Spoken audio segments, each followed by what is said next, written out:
Boker Tov. Boker Tov. Or. On reconnaîtra toujours ton Boker Or à toi. Ouais, c'est pas sûr. Bezrat Hashem pour les Louis Nishmat, mon avis, puisque ce soir, c'est la Askara de mon père. Alava Shalom, que ce shiur lui soit dédié tout particulièrement, ainsi que la Refoua Shelema de ma maman, parmi tous les malades d'Israël, Bezrat Hashem. Amen, amen. Et bien entendu, pour votre réussite et la réussite de Amen. tous ceux qui nous écoutent. Bien. Amen, amen. Amen en français ou en hébreu? Hébreu. Et en français, non. Bien. Non, juste une parenthèse avant de commencer les deux halachot. Ah, la Refoua Shelema de Madame Aziza, si Dieu veut. Yehuda Ben Yahu. Le Ben Eliaou. J'étais donc hier à Natania chez ma maman et ben, il y avait un petit magazine qui s'appelle Le Petit Futé, je ne sais pas comment ça s'appelle, peu importe. Et j'ouvre comme ça une page pour voir de quoi est-ce que ça parle un petit peu et je trouve que ça parlait une fois de plus d'antisémitisme en France. Et par rapport au cours que je vous ai fait hier, j'ai... Qu'est-ce que... Tu vas te calmer, toi. Donne-lui un cachet à ce monsieur. Alors, comme on le disait hier, il y a deux façons de comprendre les messages antisémites en France. Il y a ce côté-là et il y a l'autre côté. Et Mina Shamaïm, je tombe sur donc une photo qui est prise, vous pouvez le regarder dans le magazine du Petit Futé, une photo qui est prise comme ça sur une boutique, donc il y a une croix gammée, il y a marqué, attendez que je reprenne bien exactement ce qui est marqué, Français dehors. exactement, les Juifs dehors, libérer le pays. Non, excusez-moi. Les Juifs dehors, libération. Vous regarderez exactement. Alors, le message au niveau du pshat, il est clair. Le message veut dire, les Juifs, barrez-vous, cassez-vous, allez-vous-en, et libération. On sait qu'il n'y a pas de hasard. On sait que la Géoula, comme le dit le Gaon de Vina, dépend aussi du retour des enfants d'Israël sur la terre d'Israël. Libération. C'est-à-dire que si je traduisais en hébreu, ça ferait Géoula. Vous avez deux façons de traduire les choses. Il y a, oh, les enfoirés, ils nous aiment pas. Bon, ça c'est Modéani les Fanecha, si tu le comprends aujourd'hui. Et là, il y a l'autre côté, c'est, allez, barrez-vous. Vous voulez pas partir d'ici, alors c'est nous qui allons vous pousser vers la Géoula. Voilà, je referme juste cette parenthèse comme ça, puisqu'on en parlait hier, et en arrivant là-bas, eh bien, je me suis confronté à cet article. Voilà, donc nos deux halachot aujourd'hui, c'est lundi. Donc, Pirkei Avot, puisqu'on n'a pas dit la date, on est lundi 3, en français, février, ou le 3, si vous préférez, en hébreu, du mois de Adar Aleph. Aïm mutar lakachat mechabero pisat neyach toilette belo reshut. On était dans les... Est-ce qu'on a le droit de prendre, de pas prendre? Qu'est-ce qu'on a le droit de faire ou pas?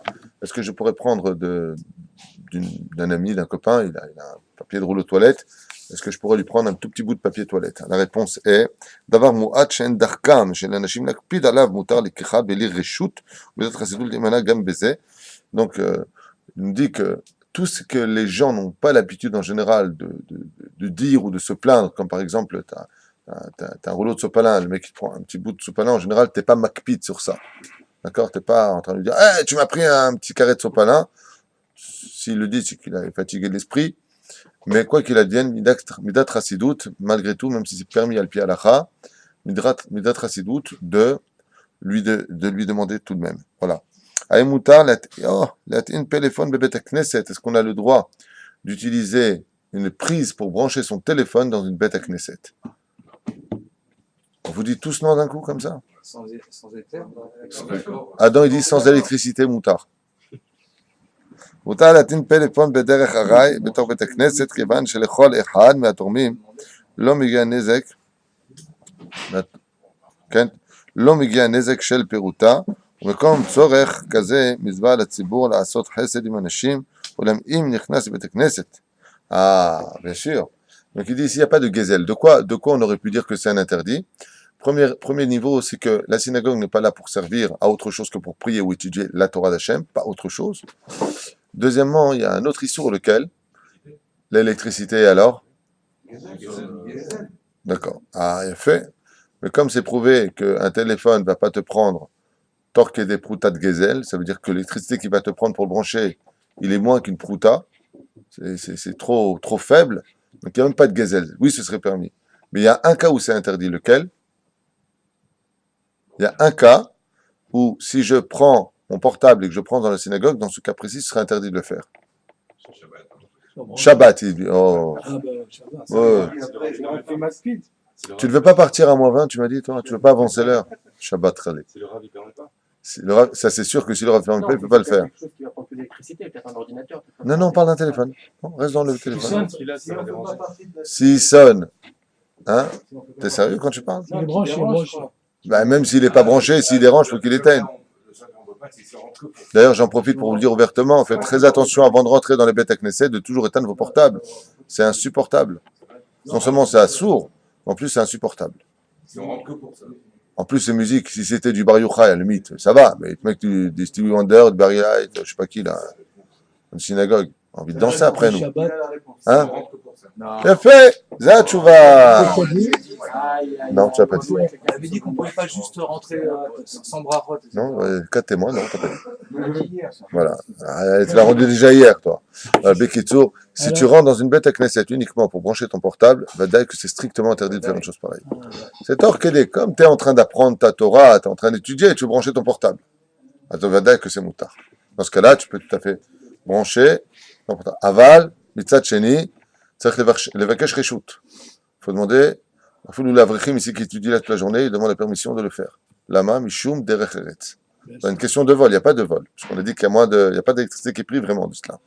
Aval, mishum. Imaginez que le mec il rentre dans une synagogue, bon, ici il n'y a pas trop de prises. Imaginez qu'il y ait des prises partout, tu vois des fils noirs partout qui sont branchés. Zélo, derech eretz. C'est là.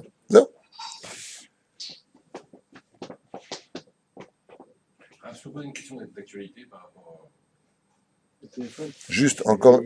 Oui. on se posait la question par rapport au magasin de fruits et légumes qui est ouvert à côté.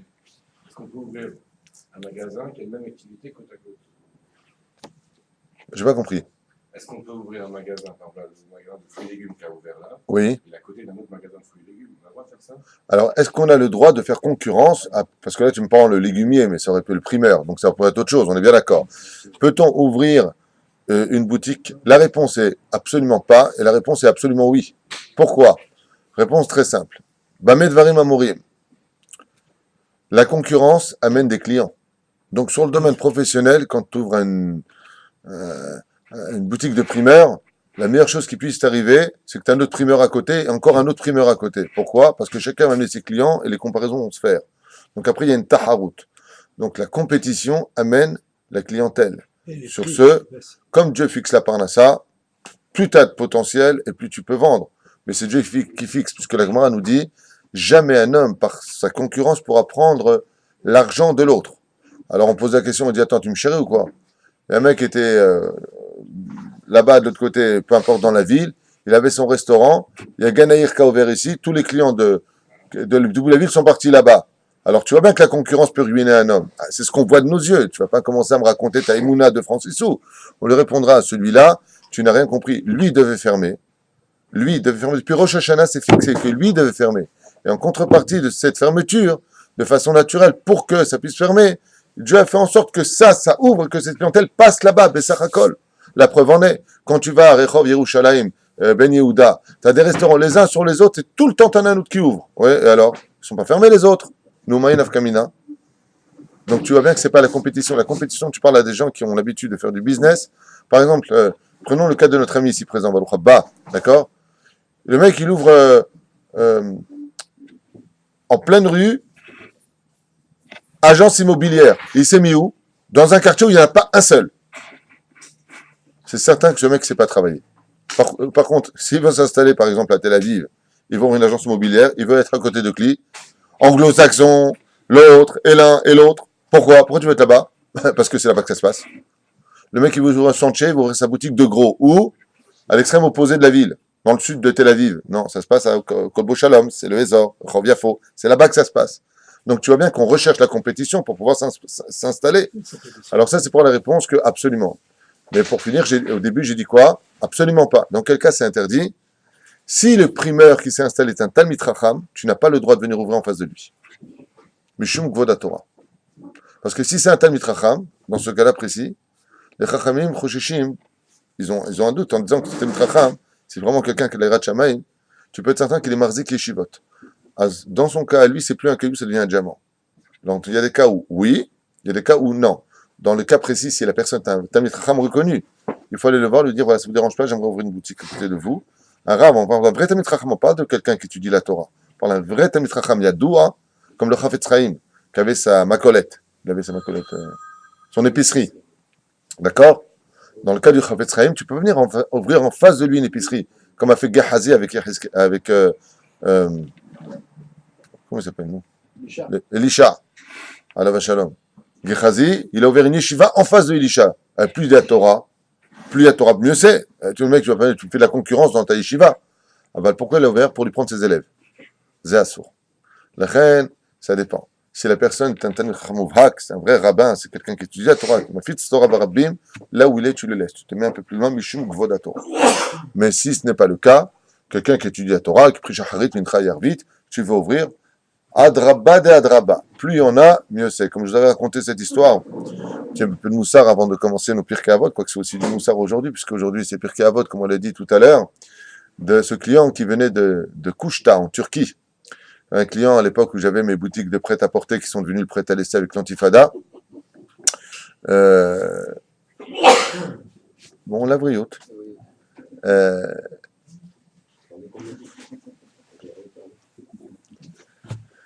Cette personne comme ça, venir un petit peu, et je lui dis, il y avait beaucoup de juifs en Turquie, il m'a dit, oh là là, beaucoup de juifs. Et ça allait, c'était bien, vous aviez une belle vie, oh là là, on avait 4 Fatima, on avait tout était bien, très très bien, très très bien. Il n'y avait pas de pauvres aussi, il y avait des pauvres, mais nous on n'avait pas de pauvres. Nous on n'avait pas de pauvres. Vous travaillez dans quoi? Dans la fourniture. Avant, on travaillait dans la fourniture. Alors vous avez le sentier comme ça, si tu vas en Turquie, c'est comme ça, il y a toujours des gens qui travaillent, et d'autres qui ne travaillent pas, ils disent non, pas chez nous. Un vieux monsieur comme ça sur sa canne avec une bonne bedaine et bien entendu la moustache turque, hein, avec son chauffeur et tout. Bon client d'heure à l'époque. Et je lui dis comment ça, c'est pas possible. Il y a toujours des hauts et des bas. Il me dit pas chez nous. Parce que chez nous à 10h, 11h, on sortait toujours devant la boutique et on boit le thé avec les pignons. Donc ils avaient une boutique sur pignons et le thé avec. Bon, jusque là ça va. Bon, ça fait rire que les vieux mes blagues, hein, je le comprends. Jusque là, tu rigoles jamais toi ou quoi? Ah, ça va. Mais qu'est-ce qui s'est passé à ce moment-là? Il me dit lui, je veux dire pourquoi nous on travaillait tous. Parce qu'à 11h, quand on sortait pour boire le thé entre amis, ouais, on se réunissait toutes les boutiques. Et on posait la question, t'as travaillé ce matin? Non, j'ai pas travaillé. Moi, j'ai pas travaillé beaucoup. J'ai la bar mitzvah mon fils à faire, je suis un peu embêté en ce moment. Ok, pas de problème. Et toute la rue, quand on venait par exemple quelqu'un demander des fermetures 60 cm, on les avait. Ah, moi je suis un peu en rupture de stock, mais regardez, lui, juste en face, il a exactement ce qu'il vous faut. Et tous les jours, il sortait vers 11h, 11h30, il me racontait, ce monsieur, il sortait pour savoir qui a travaillé aujourd'hui pour que tout le monde reparte content à la maison. C'est un monsieur qui m'a raconté ça, qui venait de Turquie, dans les fournitures, à Kuşta, comme ça c'était. Il me dit, il n'y a jamais eu de pauvre chez nous, parce qu'on veillait sur, est-ce que lui, il a ce qu'il lui faut à la maison? Eh bien, on avait tous les clients qui venaient chez nous tous. On avait un maximum de clients, comme si on avait une bracha qui ne filait, c'est pas comme des poissons qui rentraient dans les filets, non-stop. Donc tu vois bien que quand, Baruch Hashem, quelqu'un ouvre en face, qu'est-ce qu'on lui dit?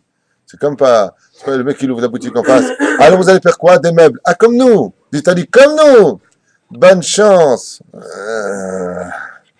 Hein? Non, là-bas c'était vraiment bonne chance, Bezrat Hashem. Attends, comment tu vas payer? Attends, je donne un fournisseur, il va moins que ça.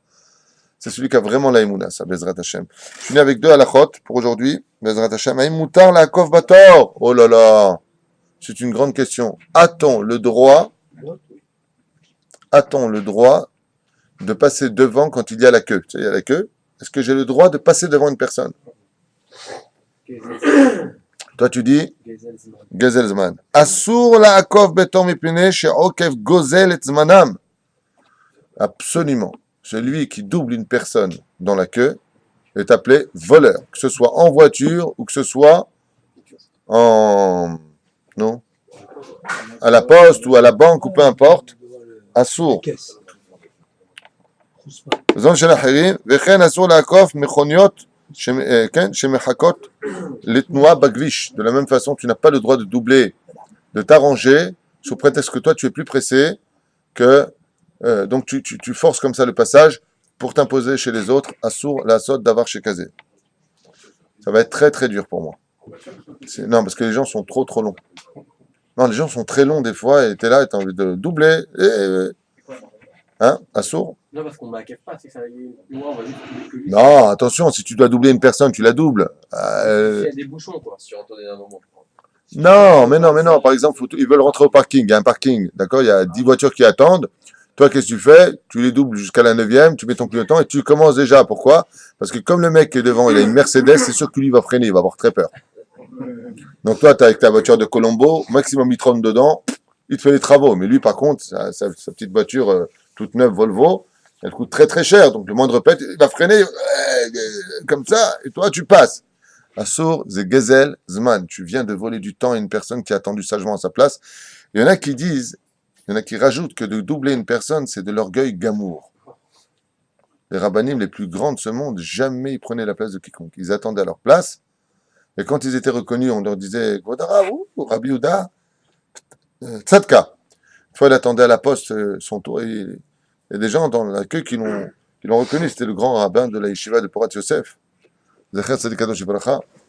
Et il y a une personne qui l'a reconnu. Oh, Gvodara passait avant nous. Qu'est-ce qu'il a fait? Il a pris ses affaires, il est parti dans une autre poste. Il a refait l'accueil ailleurs. Chaz Vesham, que j'utilise mon titre de Rav pour passer devant quelqu'un. Alors, ça c'est le premier cas. Maintenant, j'allais plus loin que ça. Aïe mutar lishmor tor le chavero. Bon, j'attends, mais je garde aussi la place pour celui qui vient derrière. Mon copain, il va venir, je vous garde sa place. Mutar ou assour? C'est pareil. C'est le même lieu, pas sûr. Si on prévient, Si on prévient qui? la personne qui vient juste après, ou bien il y a quelqu'un après. Et celui qui est derrière, il attend pas aussi? Pour faire ce que tu viens de dire, ce serait génial. Si tu prenais toute la queue, imagine, tu as 200 personnes qui attendent derrière. Il faudrait que pour que tu puisses garder la place à ton copain, que tu dises aux 200 personnes, est-ce que vous me permettez de garder la place pour mon copain? Parce que quand lui va passer, il va retenir 200 personnes en arrière. Réponse. On va voir, on n'a pas dit. Vous pensez que c'est permis ou à vous? Ils mettent la gala devant la caisse, et ils vont faire les courses, et ils viennent, ils chargent. Et après, ils viennent, ils disent, c'est ma place. Mais ça se fait souvent. Ça, c'est pas normal. De quoi? Le chariot. Je suis pas d'accord avec vous. 2 fois, non. Le mec, il a attendu. Il a eu le malheur d'oublier les œufs. Alors quoi, il refait un... Non. Il y en a qui sont. Ouais, il y en a qui, dès qu'ils arrivent, ils font des pommes de terre. Les pommes de terre, après, ils vont chercher les courses. Dites-moi, vous m'avez pris pour Mireille Dumas ou quoi? Vous allez vous plaindre chez moi aujourd'hui? Quelqu'un mettait sa femme comme ça avec un sac en plastique, après il venait avec une grosse. C'est normal. Non, il vient avec sa femme, donc il garde pas la place pour quelqu'un d'autre. Ils sont en couple.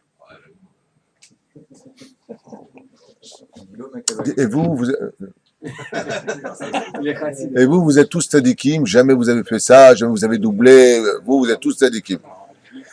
Bon, je finis avec la talacha. Asur le'adam lishmor tor lechavero kevan sheklal beyadenu she'atofes ba'al chov memekom shechav לאחרים, לא קנה. ואם כן עומד בתור וחברו מבקש ממנו שימסור דבר מסוים, לפקיד יש בזה חשש גזל, אלא אם כן קיבל ממנו את החפץ מפני שעומד בתור. Donc aussi, il l'attendait, s'il lui a retransmis quelque chose, inumatov manaïm, aval keikaron, on n'a pas le droit, principalement on veut dire, donc, chaque fois que je vous parle en hébreu et que je n'ai pas traduit, je repense à ma femme qui va me dire, David traduit en hébreu, en français, ils n'ont peut-être pas compris. Quoique des fois, je ne traduis pas littéralement ce qui a marqué, je vous rajoute pour mieux comprendre l'idée. Okay? Bien. Masechet Avot, Bezrat Hashem, nous sommes toujours dans le Perek Aleph, nous sommes dans la Mishnah Zayin. Nitai Arbeli Omer. Qu'est-ce qu'il nous dit? On est dans les Zugot. Perek Aleph, Mishnah Zayin. Nitai Arbeli Omer. Qu'est-ce qu'il dit? Arhek Mishachenra. Éloigne-toi toujours d'un mauvais voisin. Val titchaber la racha et ne sois jamais ami avec un racha. Val titianesh minapura anout et ne te décourage jamais de la pouranout des malheurs de ce monde. Qu'est-ce que ça veut dire ça? Que tu me dises, ne te décourage pas de l'espoir, je comprends. Mais que tu dises, al titiaesh minapura anout, je comprends pas. C'est-à-dire que, t'inquiète pas, le malheur va arriver. C'est vachement réconfortant, ça, comme Mishnah, tu vois. Ça va, ouais, le matin, ouais, super. Al titiaesh minapura anout. T'inquiète pas, tu vas morfler. Hein. Ça remonte, hein, Shlomo, ça remonte le moral ou pas? Omer, Nitar Beli Omer. Arhek mishachencha. Éloigne-toi. Qui? Toi? Toi-même, mamash. Comme par exemple, qui a été capable de vouloir s'éloigner d'un mauvais voisin alors qu'il avait les meilleures conditions du monde là-bas? Yaakov Avinu dans le ventre de sa mère avec Esav. Il était dans le ventre de sa mère, il étudiait la Torah, puisque l'ange apprend la Torah dans le ventre de sa mère. Mais à côté, il y avait un Shachen qui était Rach, c'était Esav, le Racha. Il préfère sortir du ventre de sa mère dans le monde de Alma de Tikuna, dans le monde du Tikkun, de la réparation, que de rester à côté d'un mauvais voisin. Kemochen, tu viens d'acheter un appartement. Malheureusement, tu as fait ça, tu as fait shah, tu as vérifié après avoir acheté ton appartement qui étaient les voisins. Étant en face d'un Sicilien, juste en face, oui, ou alors d'une très mauvaise fréquentation. Ou une fois, il y a un religieux qui m'a dit qu'est-ce que je dois faire. Je dis qu'est-ce qu'il y a, c'était à Yerushalayim. J'achète un appartement où? Dans le seul immeuble le plus chiloni du quartier, il a acheté. C'est-à-dire tout le Shabbat, allez chez lui, t'entendais de la musique, de la batterie, des cris, la boum, les feux, à la hèche, partout, tout autour de lui. Ah, ben il a vendu son appart. Hein. Baruch Hashem. Le Shachen Ra. Alors, moi, je voudrais vous poser une petite question rapide, comme ça, avant de décortiquer cette Mishnah entre nous. Je voudrais que vous me donniez, qu'est-ce que c'est pour vous un mauvais voisin? Celui qui prie, qui va pas prier, qui prie chez lui. Alors ça, c'est une réponse, Nachon, du Midrash Shmuel. Le Midrash Shmuel explique, qu'est-ce qu'on appelle un mauvais voisin? C'est celui qui est religieux, mais qui prie chez lui à la maison. Celui-là, ça s'appelle, éloigne-toi vite de lui. Lama, Shachen Ra. On ne parle pas de celui qui est malade, qui a mal au dos, par exemple, et qui se retourne quand on parle. On ne parle pas de ça. On parle d'une personne qui a les moyens, la possibilité d'aller à la Beth Knesset. D'accord? C'est le pire des voisins, à la limite, celui-là. Celui qui prie même pas, Bichlal, Aval Mishemit Palel Babait, alors qu'il pourrait aller à la synagogue. Il n'y a pas de raison pour laquelle il ne peut pas y aller. D'accord? Il n'a pas de problème de santé, il n'a pas de problème de quoi que ce soit. Le Mit Palel Babait, Zenikra Racha. Pourquoi? Parce que... Pardon? Il y a pire quand même que ça. Quelqu'un qui a une mauvaise influence. Tu vas voir Midrash Shmuel, tu lui dis il y a pire, tu t'arranges avec lui. S'il te donne un ticket, tu passes ton chemin que tu veux chez moi. Je te cite Midrash Shmuel, je te donne la référence, tu vas me casser les pieds. Selon David, il y a quoi comme Shachenra? Ah, la mauvaise influence. Mauvaise influence. Par exemple, ceux qui te balancent Il le fume Shabbat. Shabbat. Hein? Il fume Shabbat. Il fume Shabbat. Quoi, Shabbat qui écoute. Chaim, c'est quoi un mauvais voisin pour toi? Qu'est-ce qui te ferait partir de chez toi par rapport à un mauvais voisin? Ouais, quelqu'un qui m'appelle le Shabbat, que ça me dérange à moi dans mon Shabbat, j'entends la musique. Un manque de sniout. Ah, ça, c'est déjà, ça commence à plus me plaire. Le mec, il habite juste au coup, en face d'un appartement, loué par 3 jeunes filles super belles. D'accord? C'est vrai que ça devient très dangereux. Surtout pour les enfants aussi. Ah, enfin, tu le dis. Ça fait plaisir. Qu'est-ce qu'on appelle un Shachenra? Mauvais exemple. C'est celui qui éduque ses enfants du mauvais côté. Et toi, tu as tes enfants chez toi. Ah ouais, ça, tu te réveilles. Ça, là, c'est très dangereux. On est bien d'accord. Donc, qu'est-ce qui a marqué ici? Tistalek, qui c'est qui s'en va? Est-ce que c'est le voisin qui doit partir? Tu dois tout faire pour le faire partir? Ou est-ce que c'est à toi de prendre tes affaires et partir? C'est à toi de partir. Tistalek, ata. Ata tzmecha, il est marqué ici. Bishachenra. Echad, shachen sheba bait. Echad, shachen sheba hout. Que ce soit dans la maison, dans l'immeuble, que ce soit dans la vie, que ce soit dehors. Chen bassadé, que ce soit dans le travail, dans les magasins. Tu es à côté de gens qui sont malfamés, mauvaise école. C'est l'avdavka à la maison, c'est pas juste ton appartement là en face de l'autre. N'importe quel endroit, comme c'est marqué dans la voie de Rabbi Nathan, l'ozo bilvad, le traber immo. Pas simplement tu t'éloignes de lui. Gamken al titraber immo, ne sois pas son ami. Ne sois pas l'ami d'une mauvaise personne. Kede shelo tilmad mima'asav. Parce qu'on sait que les forces du mal sont plus élevées que les forces du bien. Et si tu viens en disant, bah, moi je vais essayer de le changer, en fin de compte, c'est toi qui changeras. Comme il y en a un que vous connaissez tous, qui est un chanteur qui a fait une grande teshuva ici, devenu Avrer, Roche Kolel. Et un jour, il a dit, je vais aller sauver tout le monde. Il est parti dans les boîtes de nuit à Tel Aviv. Il a commencé à parler d'Hachem aux jeunes filles, aux jeunes personnes. Et aujourd'hui, il danse avec eux. Il y en a qui peuvent, d'accord? Pas à notre niveau, on est bien d'accord, mais il y en a qui peuvent. Dans la boîte. Non, Aller en boîte et changer les autres. non, pas du tout. Pas du tout. Faut être le Aller gars- au milieu Faut être le gars de Novilna ou le Baal Shem Tov pour le faire. Que ça, même des rabbins à l'heure actuelle, c'est-à-dire que des grands rabbinim qui pourraient y avoir même à Tel Aviv, ça sera un problème. Un apotropos la rayot. Non seulement ce n'est pas Kedaï, mais en plus de ça, ça devient un Chilul Hashem. Imagine que le mec qui descend en boîte, il voit un mec là-bas qui est là-bas avec sa barbe, avec Ah son. non, pas en bois, je parlais pas de ça, je Alors, parlais de dans quoi un macom, hein, je parlais juste d'un Ezor qui serait pas du tout religieux, où les gens... Ils Non, il faut amener de la. Non, Non, bah, nous, on est ici, regarde où on est. On est un endroit des plus dangereux d'Ashdod, ici. City, pendant 8 mois, c'est le quartier le plus pauvre. C'est le seul endroit où il n'y a pas du tout de vêtements sur les filles. C'est un quartier très, très pauvre, ici, City. Bah, pourquoi on est là? Parce que le but, c'est de diffuser la Torah là où il n'y a pas de Torah. Moi, c'est mon principe. Diffuser de la Torah là où il n'y a pas de Torah, de dire shalom aux gens, comment allez-vous, est-ce qu'on peut aider? Tu sais combien de gens viennent mettre les finis ici à 10h, 11h, des boutiques? Ils n'ont pas mis téfilines, ils viennent ici, mettre téfilines. Le but, c'est d'apporter de la Torah là où il n'y en a pas, mais pas au prix de te faire descendre de ton niveau. Mais ça peut l'être.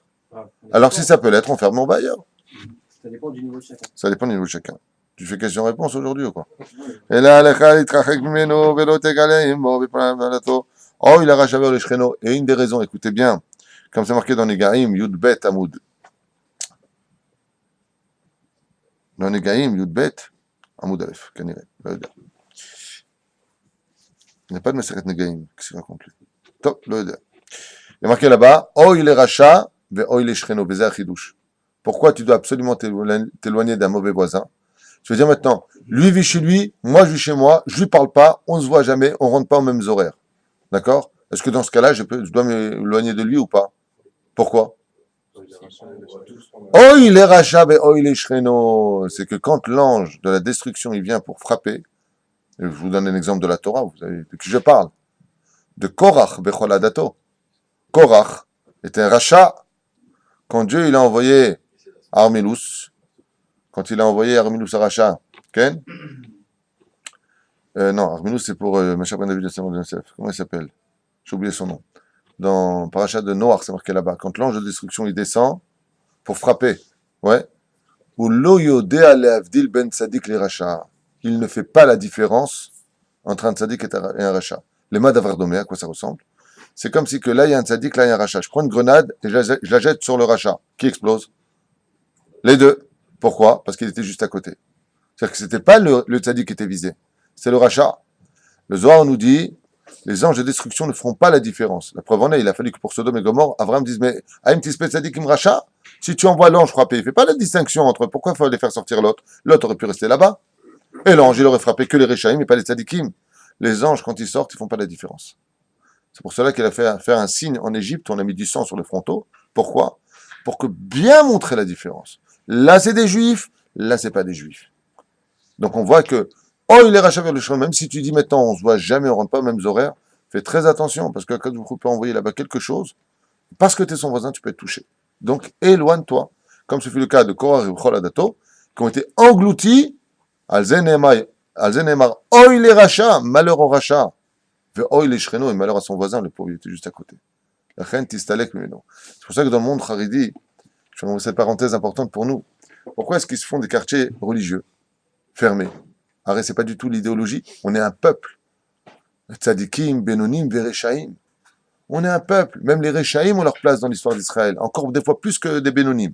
Parce qu'ils contribuent à une espèce de Kiddush Hashem, comme on le verra dans la suite de l'histoire, quand ils sont punis. D'accord? Comme ça dit le Midrash. Tu vois le rachat, et après il est puni.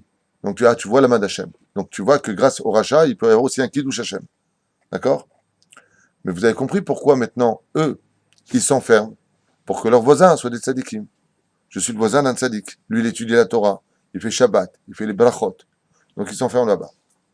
D'accord?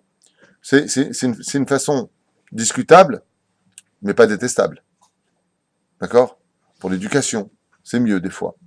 Pour la vira, des fois, tu n'as pas envie d'étudier la Torah, et d'un coup, quand tu vas dans les quartiers qui sont comme ça, tu vas avoir envie d'étudier la Torah. Vous savez pourquoi?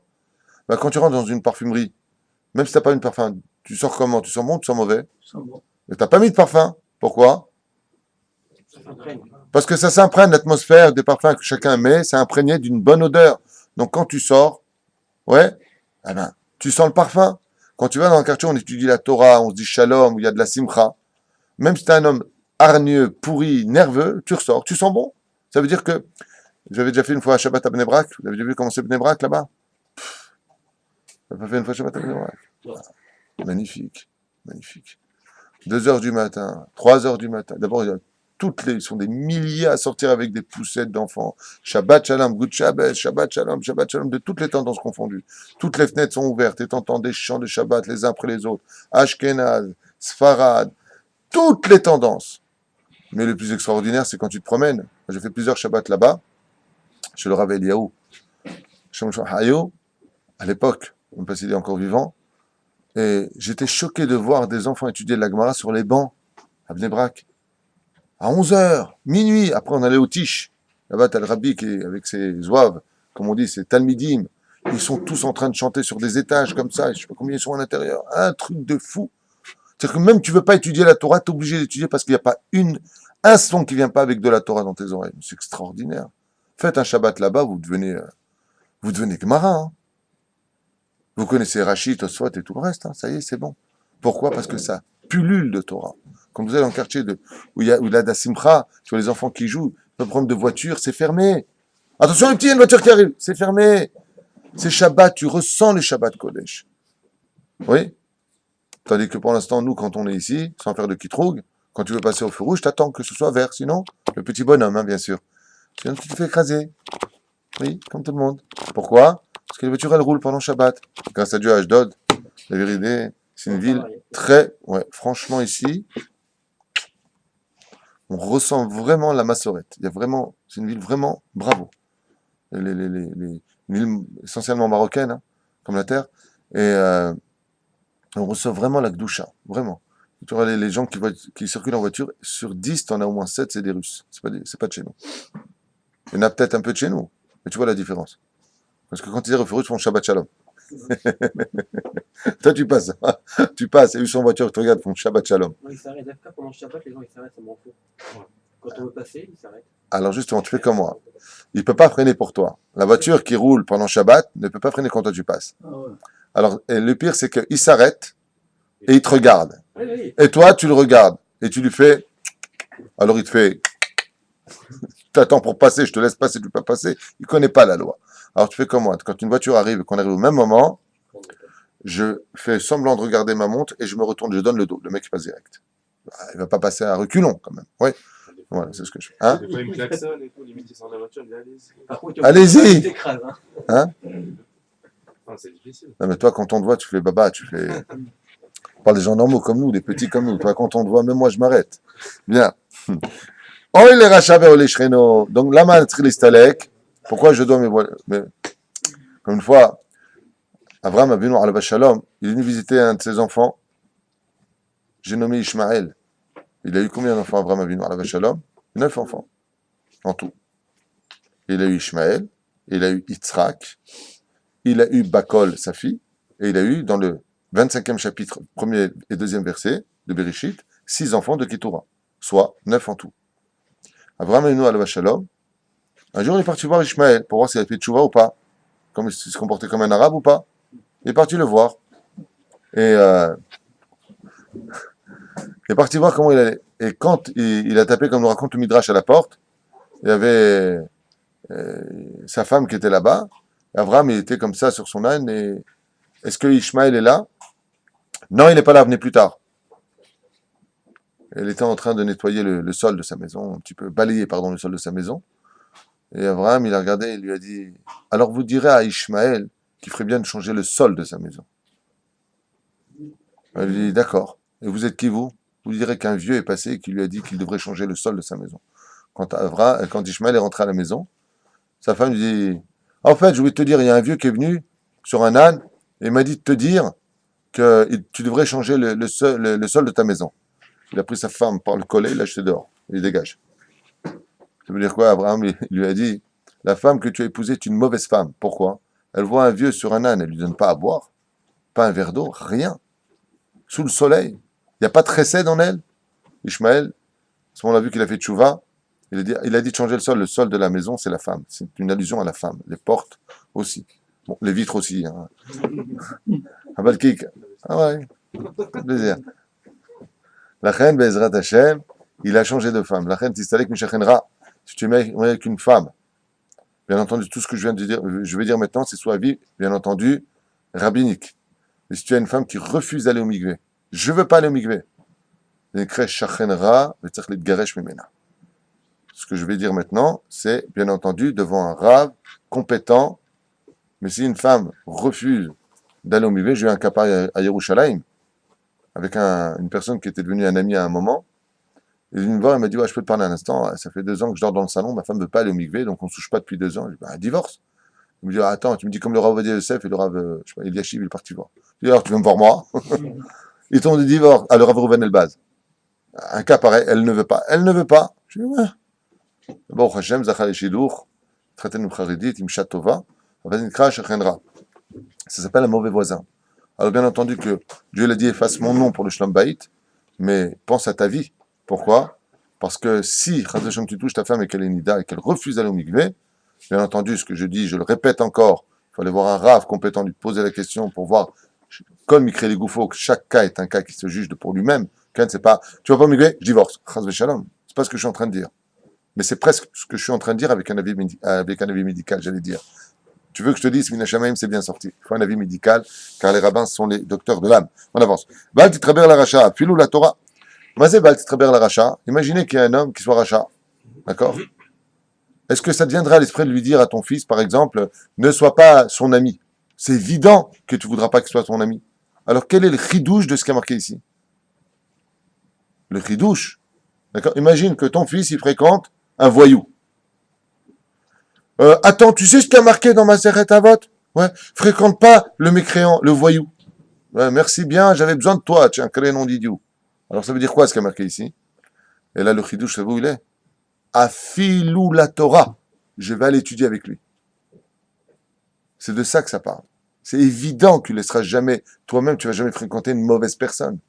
Tu sais qu'elle est mauvaise, qu'elle est dangereuse, tu vas aller la fréquenter. Non, non, mais viens, je vais étudier Torah avec toi. Ça, c'est pas possible. Voilà, à la Shalom, le Rav Kook, Rabbi Yitzhak Abraham Kook, Zecher Tzadik Kadosh Livracha. Il y a une chavruta, mais pas un homme mauvais, un homme élégant qui a fait l'université. Il est venu comme ça pour étudier la Torah avec lui. Et il lui a dit, je voudrais voir c'est quoi de la Gemara. Alors le Rav Kook s'est assis avec lui, et le Chiloni, donc cette personne qui n'était pas du tout religieuse, a pris une kippa comme ça dans le Beth Midrash du Rav Kook et il l'a mis sur sa tête. Alors le Rav Kook lui a dit, vous n'êtes pas encore prêt. Tu joues les religieux, il lui a dit. Pareil avec une autre personne, il y a un rabbin qui est rentré pendant Shabbat dans la chambre. Qu'est-ce qu'il a fait l'autre qui n'était pas Shomer Shabbat? Il n'a pas allumé la lumière. Je vous explique en 2 mots. Lui devait rentrer, cette personne qui n'était pas Shomer Shabbat devait rentrer dans la chambre, mais comme un rabbin est rentré juste derrière lui, il a eu honte. Il n'a pas allumé la lumière. Alors le rabbin lui a dit, hey, tu fais comme d'habitude, comme si que j'étais pas là. Tu as l'habitude d'allumer? Je lui ai dit, oui. Alors tu continues. C'est-à-dire quoi? Tu as plus peur de moi que de Dieu? Alors si tu n'allumes pas, il n'a pas voulu allumer. Alors si tu n'allumes pas, tu n'allumes plus jamais. Il lui a dit, d'accord, je deviens Shomer Shabbat. Lama. דרך ארץ, לקדוש ברוך הוא. לכן, מה זה ואל תתחבר לרשע? אפילו לתורה. Tu veux dire non, avec ce rachat-là, je le ramène à la Torah. Il te dit, mais c'est lui qui va te ramener dans ce boîte de nuit. De quoi tu parles? Il faut être un expert dans ce domaine. Alors si le rachat, alors quoi, il ne fera jamais tchouva? On lui répond si, qu'il aille dans des groupes apprendre la Torah dans le public. Aval que toi, à ton niveau, à toi, tu t'assois avec l'on, Chavruta, mais il va t'avaler. Il va te mettre le doute dans ta émouna. Ah ouais, en tout cas, tu étudies la Torah en attendant, c'est moi qui ai de l'oseille et c'est toi qui fais rien. וכן על זה הדרך. שכל המדבק ברשעים, אף על פי שאינו עושה כמעשיהם, נוטל שכר כיוצא בהם. משל למה דבר דומה? נכנס לבית הבורסי, אף על פי שלא לקח כלום, מכל מקום ריח קלט ויוצאים ממנו. Comme dit Barthénora, il dit c'est comme, même si tu n'apprends pas de ses actions, le fait d'étudier avec lui, tu vas sentir automatiquement sa mauvaise odeur, tu deviendras un semblant de lui. Donnez-moi un exemple de la Gemara, d'un homme qui a étudié avec un rachat et qui n'a rien pris de ses actions, au contraire, qui a pris le meilleur et qui a su jeter le pire, c'est Rabbi Meir Balanes. Rabbi Meir Balanes étudiait avec Elisha ben Abouya, qui était devenu un kofer Batora, un grand rachat, et malgré tout cela, Rabbi Meir a dit, mais moi j'ai jamais fait quoi que ce soit de lui, au contraire, j'ai su manger les fruits, jeter l'écorce. Donc, Elibaya Imze. Comment on lui a changé son nom, Rabbi Meir? En halacha ki Rabbi Meir el Abeshalosh Mekomot. Oui, la halacha n'a pas été fixée sur le Rabbi Meir, sur une des deux de la Gemara. Pourquoi? Parce qu'il a été l'élève d'un rachat. Il dit, mais j'ai rien appris de lui, j'ai pas une faute sur moi. Comment vous me faites des choses pareilles? Yesh mishochel et tarimon, vezor et taklipa. Moi j'ai mangé la grenade et j'ai su enlever, dépecer non seulement les coques extérieures qui étaient très dures, mais en plus les corps fines qui se trouvent sur chaque grain de la grenade. Moi j'ai été Rabbi Meir, Nachon, on lui a dit non, malgré tout, qu'est-ce qu'il y a? Tu sens Acher. Comment on l'appelait? Elisha ben Abouya, Acher. Comment on appelait Rabbi Meir? Acherim.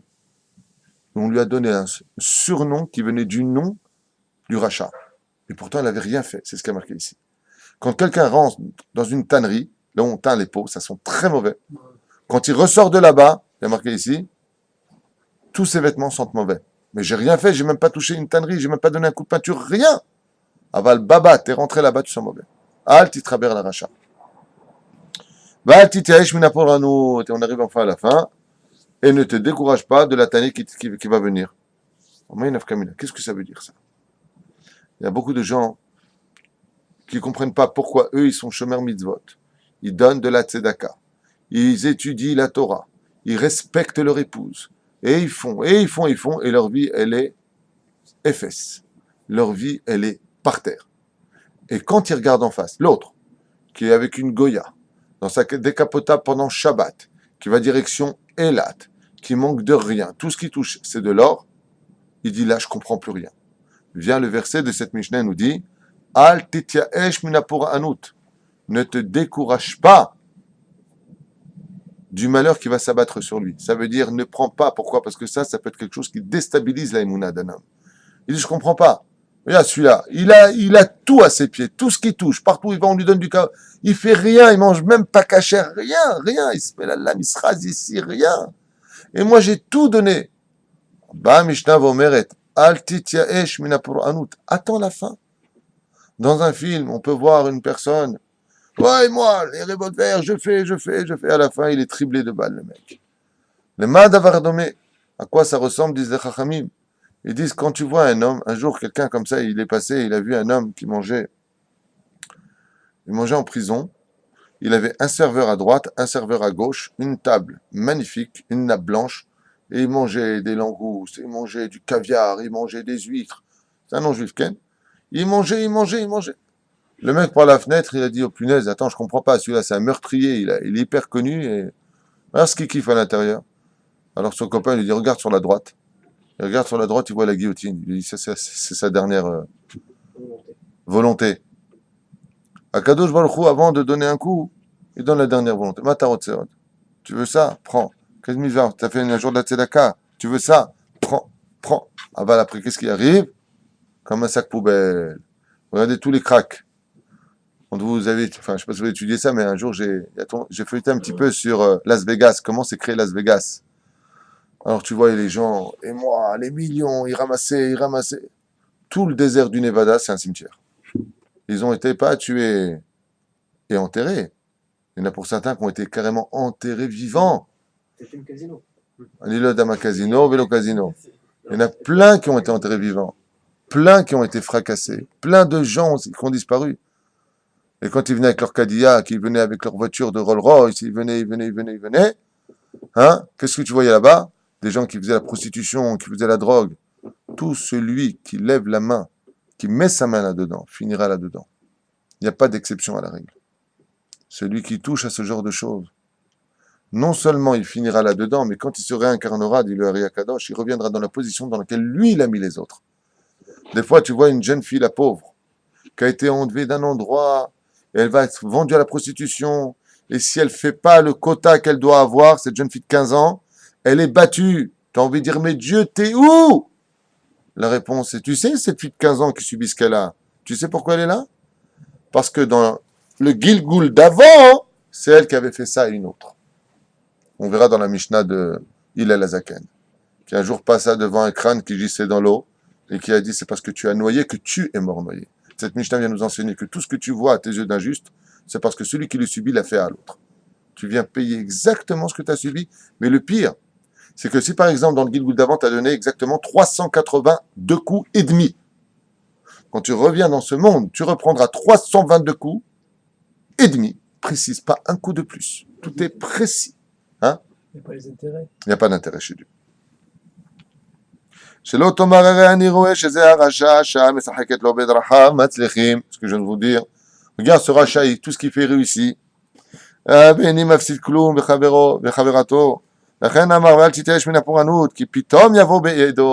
à tout moment peut venir son coup, boum! Cet homme-là, d'un coup, du jour au lendemain, tac, paralysie, Hazve shalom. Du jour au lendemain, tac, il perd son travail. Du jour au lendemain, tac, sa femme le plante. Du jour au lendemain, tac, il s'est suicidé, mais il avait tout. Tout, il avait. La majeure partie des gens qui se suicident sont ou des gens très pauvres ou des gens super riches. C'est rare de trouver des gens bénonymes. Comme a dit celui qui représentait les Beatles, comment il s'appelle, j'ai oublié son nom, en Angleterre, un juif. Il s'est suicidé à l'âge de 36 ans. Ouais, il a laissé une lettre. C'est parce que j'avais tout que je n'avais plus rien. C'est fou de dire une chose pareille. Rothschild, qui est mort dans son coffre-fort. Hein? Et Dalida. Et Rothschild. Un jour, il est descendu un dimanche, un week-end, il n'y avait pas grand monde chez lui. Et à l'époque des grands coffres-forts, tu sais, que tu tirais, il est rentré pour prendre un papier et compter ses liasses. Il y avait des liasses partout dans sa pièce. Et sans faire attention, il n'a pas fait attention un peu. Et la porte s'est refermée sur lui. Et quand ils ont trouvé son corps, euh, je crois 17 jours plus tard, ils ont cherché partout. Après, ils ont rendu compte qu'il avait vraiment disparu. Ils ont eu quand même l'idée d'ouvrir son coffre.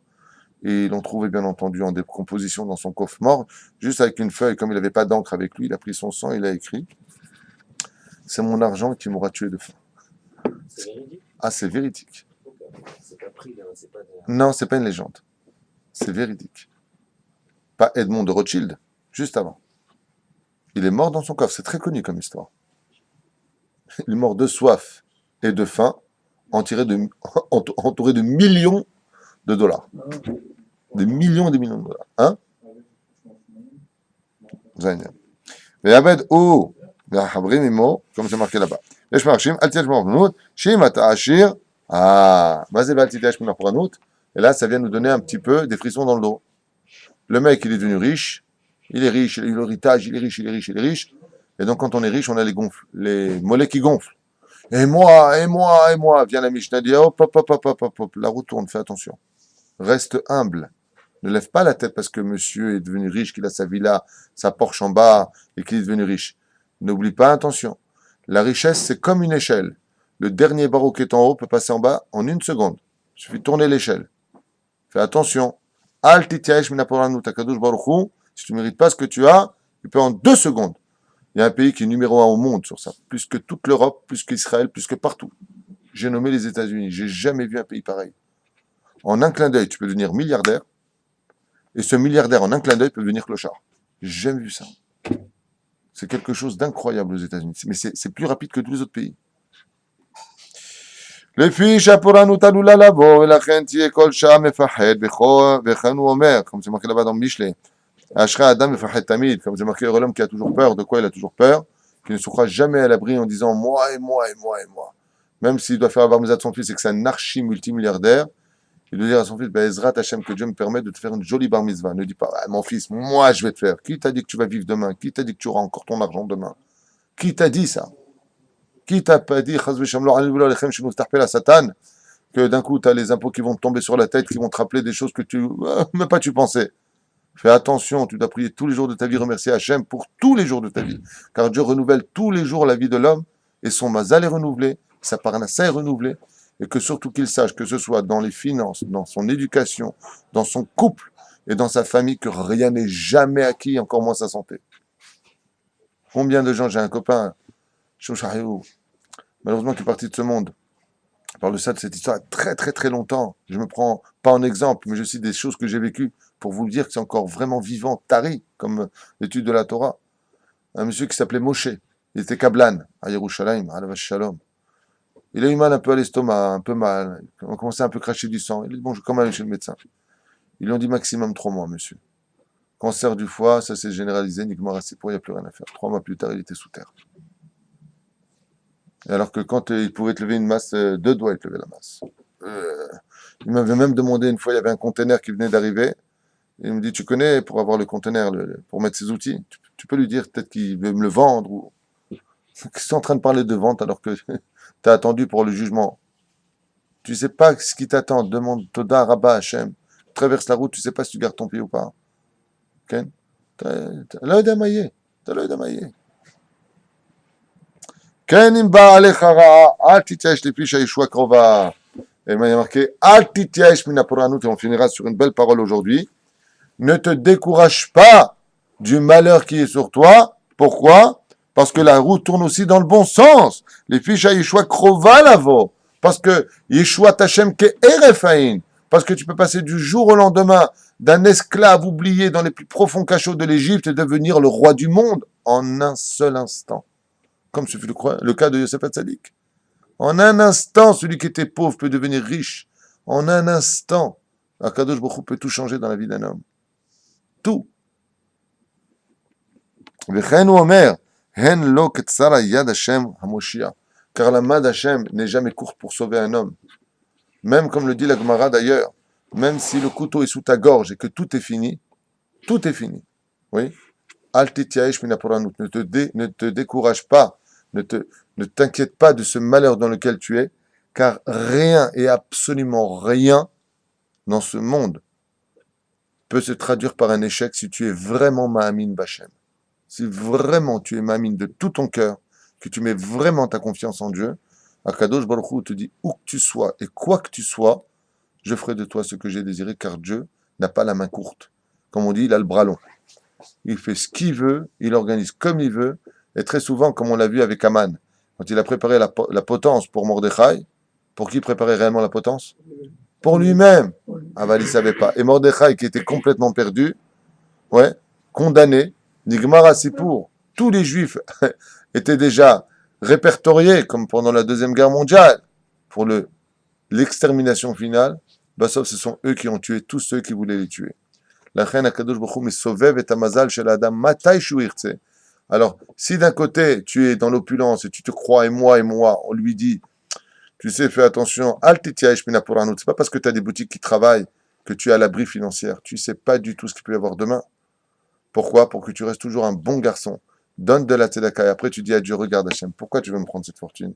Arrête, tu vas donner à quelqu'un d'autre de mieux que moi. Moi, je vais être mieux que lui maintenant. Je donne de la tzedaka, je gâte ma femme, je fais ce que j'ai à faire dans la vie. Pas comme un imbécile, tu gâtes ta femme. Et ça aussi, on va envie d'avoir envie, bien sûr. Okay? Il y en a qui adorent que la femme ait très, très, très envie. Hein. Mais, Caron. Et de l'autre côté, on lui dit, si ça va pas dans la vie, que tu es au bout du rouleau, surtout ne viens pas te suicider ni moralement ni physiquement. Chas v'shalom. Pourquoi? Parce que c'est quand on arrive en bas de l'histoire qu'on peut remonter très très très haut. Je vais raconter cette histoire de ce fameux Orkanos, qui un jour, alors qu'il devait prélever une grosse somme de maaser, il ne savait pas à qui la donner, il avait une énorme somme d'argent à donner, 200 pièces en or. On peut s'imaginer la fortune que ça représentait. Et le Midrash nous raconte qu'il cherchait un pauvre qui voulait enrichir du jour au lendemain. Et il est rentré dans la ville, et il regardait à droite, à gauche. Ah, celui-là, il a comme une petite maison, celui-là, il a un petit frigidaire. Je vois un vrai pauvre. Alors il est sorti en dehors de la ville, il a vu un homme habillé un peu comme Tarzan, donc juste un truc, une petite banane en bas, quoi. Comment on appelle ça? Un slip en bas, vraiment rien. Hein, une feuille de vigne, ouais, si tu veux. Et sur un rocher, il est parti le voir, il lui a dit, ah, voilà, toi, je t'ai trouvé. Il dit, tu m'as trouvé quoi? Je peux vous aider, monsieur? Il lui a dit, toi, t'es pauvre. Il lui a dit, non, moi, je suis pas pauvre. Il dit, pourquoi t'es pas pauvre? T'es pauvre, t'as rien. Il dit, donc, j'ai pas de souci. Donc, je suis pas pauvre. Moi, j'ai pas de problème. Ni on me vole, ni on m'agresse. Il n'y a rien à prendre. Donc, non, je ne suis pas pauvre. J'ai la richesse de dormir tranquille tous les soirs. Il dit, non, mais attends, mais t'as pas de toit. Il dit, moi, j'ai pas de toit. Regarde le ciel. Ça, c'est pas un toit, ça. Ouais, mais d'accord, mais t'as pas de mur. Pourquoi j'ai pas de mur? Pourquoi il fait pas chaud? La forêt, c'est pas mes murs. Je vais très, très bien. Il dit, mais tu manges pas. Il dit, pourquoi je suis mort? Il va crever, il a pris ça, il a creusé comme ça, il a commencé à creuser un trou. C'est une vraie histoire. Hein. Orkanos, c'est le père de Rabbi Eliezer ben Orkanos. Il a creusé, il a enfermé son argent là-bas, il a dit plus que personne n'en veut, alors personne n'aura cet argent. Il s'est fâché, il est parti. 22 ans plus tard, après la destruction du temple, le balagan qu'il y a eu, les Romains, il a commencé à perdre toute sa fortune. Alors qu'il était complètement, mais complètement assiégé par les malheurs. Il s'est rappelé que 22 ans en arrière, il avait caché une caisse avec 200 pièces d'or au fond de l'humanité. Il arrive là-bas sur place et il commence à creuser, et d'un coup, qu'est-ce qu'il entend? Il sort la caisse, il ouvre et il voit ces 200 pièces d'or qui lui font un hippo, sa mère. Il commence à avoir une souris de là jusque-là. Bema s'amusait. Il y a 2 flics qui viennent, qui lui mettent la main comme ça sur l'épaule. Monsieur, s'il vous plaît, levez-vous, papyr, s'il vous plaît. C'est comment ça, papyr? C'est à moi. C'est mon argent. Molière, on connaît là-bas. Hein. Et il dit, ça veut dire quoi, son argent? Comment un homme aussi pauvre, vraiment, vêtu comme vous pouvez avoir une telle fortune dans vos mains? Vous avez volé cet argent, je vous emmène chez le gouverneur. Et il l'emmène enchaîné chez le gouverneur. Le gouverneur était comme ça derrière son bureau, la main comme ça, et une autre derrière. Et on lui dit, voilà, on a trouvé un voleur qui a apparemment fait beaucoup de hold-up, beaucoup de vols, puisqu'il a apporté cette caisse, il y a 200 pièces en or à l'intérieur, et ça s'est passé à tel et tel endroit. Il demande aux flics de sortir, je m'en occupe. Et l'autre, il se met à pleurer, j'en supplie, Il dit, comment vous avez eu cette caisse? Il lui dit, j'ai eu cette caisse, eh ben, je vais vous dire comment j'ai eu cette caisse. Il y a 22 ans en arrière, je devais prélever beaucoup d'argent, je voulais donner une grande tzedaka, et je cherchais un pauvre, et je suis tombé sur un imbécile, sur un rocher comme ça, et il m'a dit, j'en veux pas, j'ai tout ce qu'il me faut, j'ai Dieu avec moi, j'ai Dieu avec moi, j'ai Dieu avec moi. J'ai eu un coup de nerf, j'ai enterré mon argent. Comme la roue a tourné, eh bien voilà, maintenant j'ai besoin de mon argent. Je suis venu le récupérer là où j'avais mis, et j'ai été arrêté par la police. Mais vous ne me croirez pas. Et à ce moment-là, il se retourne et dit, bien sûr, je vous croirais, puisque l'imbécile sur rocher, c'est moi. Vous voyez, la roue a tourné pour vous, mais elle a aussi tourné pour moi. Hein? Du clochard sur le rocher, je suis devenu le gouverneur de Yerushalayim. Kachaya Maaseh. La reine, al titesh mina pour un autre. Quand toi, tu es riche, tu peux des fois tout perdre. Et toi qui étais rien, tu peux des fois devenir ce que tu n'aurais jamais pensé avoir dans ta vie.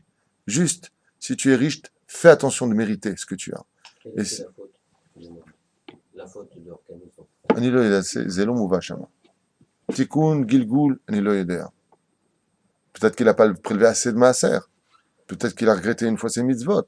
Peut-être qu'il a fait une bêtise. Peut-être qu'il... Peut-être qu'il n'a pas compris qu'en fait, il n'était pas pauvre, comme il le disait, et qu'il est venu avec beaucoup de gava lui dire, mais t'as rien, t'es... Peut-être qu'il a humilié Anilo Yodea. Je ne connais pas la réponse à ta question. C'est pas marqué, donc je ne peux pas la donner. Mais quoi qu'il advienne, cette histoire vient nous faire comprendre que celui qui était en bas est monté en haut, celui qui était en haut est justement en bas. Il y a une très belle histoire comme ça. À l'époque, il y avait les faits divers en France. Je peux me rappeler de ça. Il y avait dans le journal, il y avait une quêta comme ça, les faits divers. C'est un mec qui a gagné 7 millions de francs à l'époque des francs au loto. Et truc de fou. Il a gagné 7 millions de francs. Il était électricien. C'est une histoire qui m'avait choqué. J'étais jeune, électricien, donc il a quitté, il a envoyé son patron balader, la totale. Et comme il était un petit peu trop arriviste au niveau de l'oseille, il a mal su diriger son argent. Donc bien sûr, il a divorcé de sa femme et la totale, parce qu'il voulait plus une femme ne suffisait plus, donc il en voulait plusieurs. Bekit sur ce mec-là, il a tellement claqué son argent, 7 millions de francs à l'époque, c'était vraiment une très grosse somme, et il a tout perdu. Quand il a tout perdu, il a voulu se tuer. Il a refait un loto, il a repris 7 millions de francs.